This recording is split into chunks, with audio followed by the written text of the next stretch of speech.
In the wake of the terrorist attacks of September 11, 2001, many Americans started driving more due to the fear of flying and lost their lives in traffic accidents. But why did this happen more frequently in some states than others? And why did Spanish driver habits change in the same way following the 2004 bombing in Madrid? Wolfgang, Gaissmaier, and Gerd Gigerenzer from the Harding Center of Risk Literacy at the Max Planck Institute of Human Development in Berlin present new findings on this topic. The Journal of Psychological Science. As we all know, the terrorist attacks of the September 11, 2001 changed the world. The feeling of vulnerability led to the so-called war on terror. New laws were passed and surveillance intensified to reduce the risk direct damage. The result from the terrorists but the terrorist attacks also caused indirect damage. This comes about through people's thoughts and fears in reaction to such attacks. In the case of 9/11, it was primarily a severe loss in the aviation and tourist industry. Early studies showed that the following terrorist attacks or more people chose to drive rather than fly, feeling it was safer. The result was not a great risk as of traffic congestion in the 12 months of the following September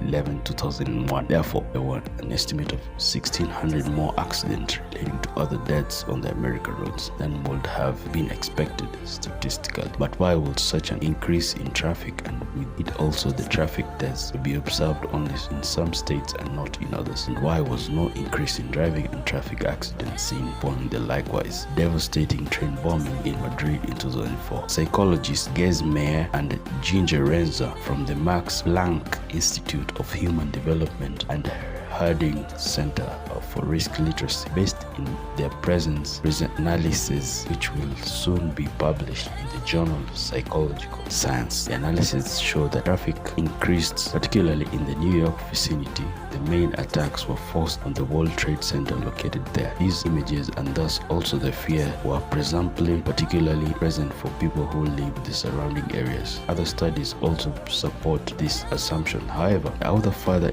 identified a second, even stronger fact explaining why the traffic volume increased sharply. In some states far away from the New York, especially in the Midwest, the infrastructure was simply well suited to replace flying with driving. The streets were very well developed, the number of inhabitants and many cars were registered.